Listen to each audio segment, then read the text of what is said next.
नमो नमः साधकों। आज हम श्रीमद् भगवद गीता के श्लोक संख्या 10 से लेकर 12 पर चर्चा करेंगे। तो कल हमने यह चर्चा की थी कि पांडवों की सेना में कौन कौन से सेना नायक हैं और कौरवों की सेना में कौन कौन से सेना नायक हैं।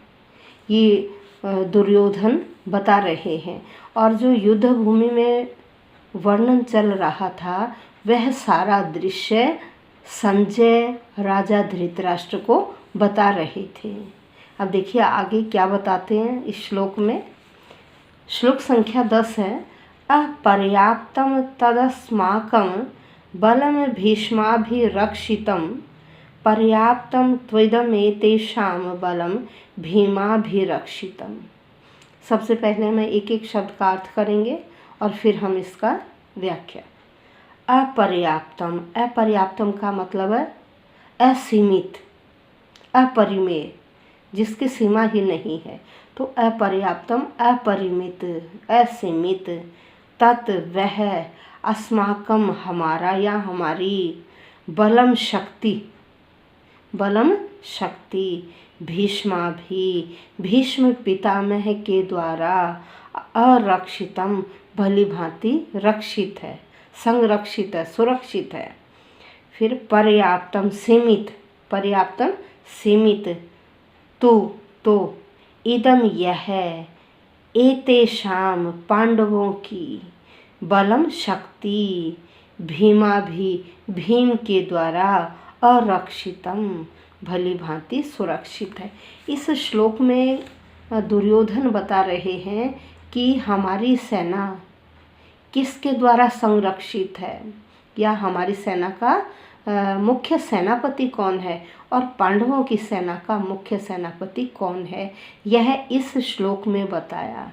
क्या बताया कि हमारी शक्ति क्या है, अपर्याप्तम, असीमित है। कह रहे हमारी सेना की शक्ति तो असीमित है और वो असीमित कैसे है कि हम सब भीष्माभिरक्षितम, भीष्म पितामह के द्वारा संरक्षित हैं। क्योंकि जो दुर्योधन की सेना थी कौरवों की, उनके मुख्य सेनापति कौन थे, भीष्म पितामह।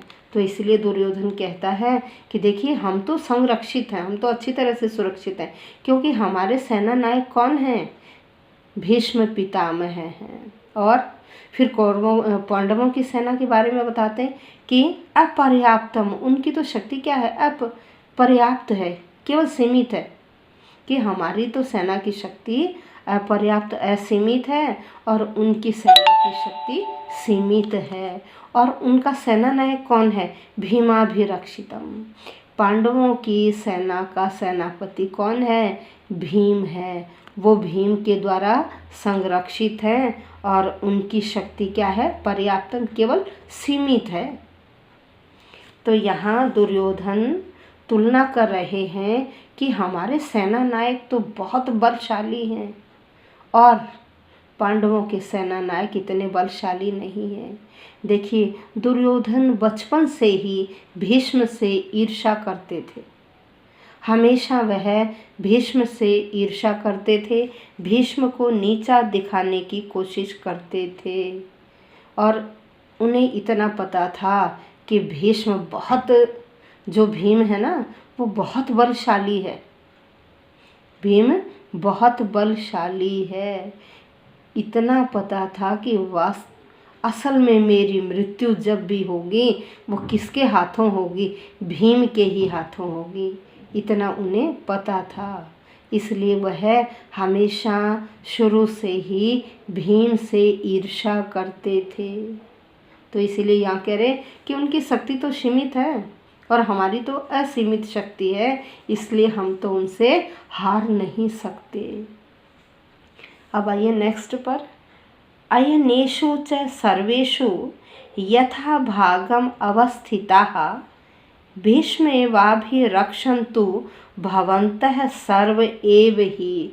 इस श्लोक में भी यही कह रहे हैं कि भाई हम तो भीष्म पितामह के द्वारा बहुत अच्छी तरह से संरक्षित हैं और यहाँ ये अपनी सेना में जितने भी बड़े बड़े नायक थे उनको यह बताना चाहते हैं कि भाई आप सब का भी महत्व कम नहीं है और हम सब मिलकर ही क्या करेंगे, दादा भीष्म या भीष्म पितामह को सहायता देंगे कि हम सब मिलकर लड़ेंगे और भीष्म पितामह की मदद करेंगे, अपने जो मुख्य सेनापति है उसकी आज्ञा का पालन करेंगे और इसलिए हमारी तो जीत अवश्य होगी। क्यों? क्योंकि हमारे साथ तो कौन है, भीष्म पितामह हैं, ऐसा दुर्योधन कह रहे हैं।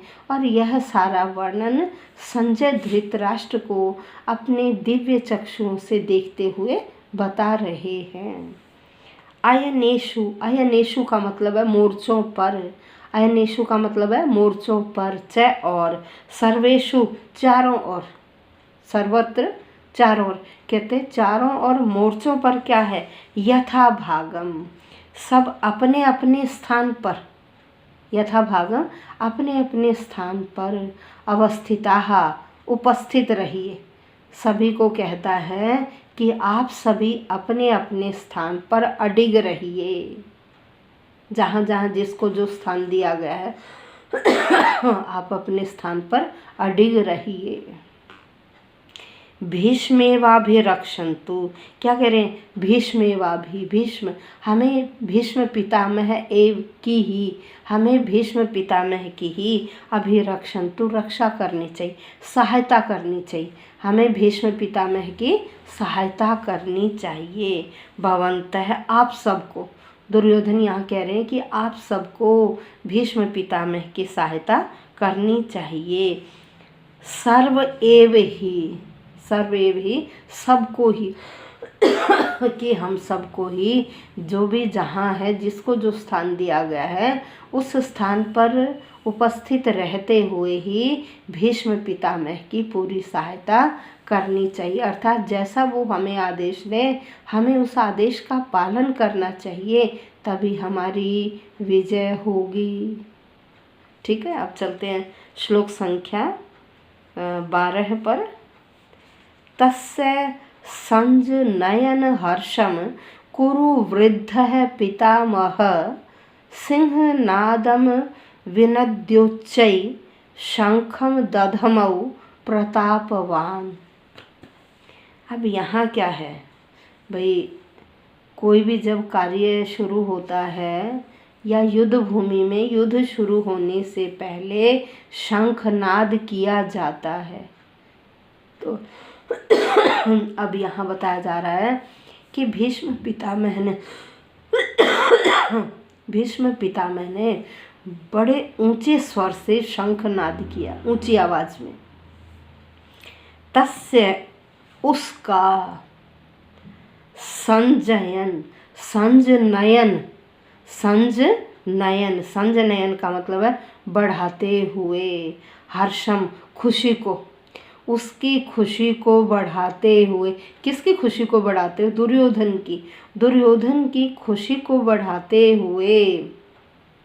कुरु वृद्ध है, कुरु सेना में जो सबसे बड़े थे पितामह है, कौन, भीष्म पितामह। कुरु सेना में वयोवृद्ध भीष्म पितामह ने उसकी खुशी को बढ़ाते हुए सिंहनादम, सिंह होता है शेर, नाद होता है आवाज़, गर्जना, शेर की आवाज़, शेर की गर्जना, कह रहे सिंहनादम, शेर की सी गर्जना, विनद्य गरजते हुए, शेर जैसी गर्जना गरजते हुए, ऊंचाई, ऊंचे स्वर में, ऊंची आवाज में, शंखम, शंख को, दधमऊ बजाया, प्रतापवान बलशाली, बलशाली भीष्म पितामह ने शेर की सी गर्जना करते हुए ऊंची आवाज में शंख को बजाया। अब शंख की आवाज़ सुनकर दुर्योधन बड़ा प्रसन्न हुआ कि भाई पितामह ने क्या किया, शंख नाद कर दी है, अब युद्ध शुरू हो जाएगा। लेकिन जो शंख नाद की, भाई उस शंखनाद की एक अलग सी आवाज़ थी, जो प्रतीकात्मक थी, इस प्रतीकात्मक आवाज़ को दुर्योधन नहीं समझ पाए। दुर्योधन तो इतना ही समझ पाए कि अब युद्ध शुरू हो जाएगा और भीष्म पितामह ने शंख बजा दिया है और विजय हमारी ही होगी। उन्हें इतना नहीं पता था कि दूसरी सेना की तरफ कौन है, स्वयं भगवान श्री कृष्ण है। क्योंकि दुर्योधन बड़े अहंकारी थे। अहंकारवश जब व्यक्ति अहंकार में डूब जाता है तो उसे यह पता नहीं चलता कि मेरा क्या कर्तव्य है, क्या अकर्तव्य है, अर्थात मुझे क्या करना चाहिए और क्या नहीं करना चाहिए। क्योंकि वह तो हर वक्त अपने अहंकार में डूबा रहता था और अहंकार के कारण ही आप सबको पता है कि उसने द्रौपदी का चीरहरण किया। जब चीरहरण किया, अरे उस समय सभा में बड़े बड़े गुरु बैठे हुए थे, उनके कुल गुरु बैठे हुए थे, बच्चों के गुरु बैठे हुए थे। कृपाचार्य कुल गुरु थे, द्रोणाचार्य बच्चों के गुरु थे और भीष्म पितामह जो अपने वंश की बागडोर ही उनके हाथ में थी। अरे इतना अनर्थ होते हुए भी, क्योंकि ये सब किसके साथ बंधे हुए थे, राज से बंधे हुए थे, राजपाट से, सिंहासन से बंधे हुए थे और यह कुछ भी नहीं बोले। दुर्योधन जब चीरहरण कर रहा था तो तब यह कुछ भी नहीं बोले। तो उन्हें लगा कि युद्ध में भी क्या होगा कि यह मेरी सेना की ही सहायता करेंगे, क्योंकि मेरे ही सेनापति हैं, तो हर कार्य हमारी विजय के लिए ही करेंगे। इतना दुर्योधन को विश्वास था, तो इसलिए वह बहुत खुशी में था कि अब भीष्म पितामह ने बिगुल बजा दिया है और युद्ध में हमारी ही विजय होगी। आज हम इतना ही, और अब नेक्स्ट वीडियो में हम श्लोक संख्या 13 से लेकर 15 तक का अनुवाद और उस पर चर्चा करेंगे। धन्यवाद साधकों।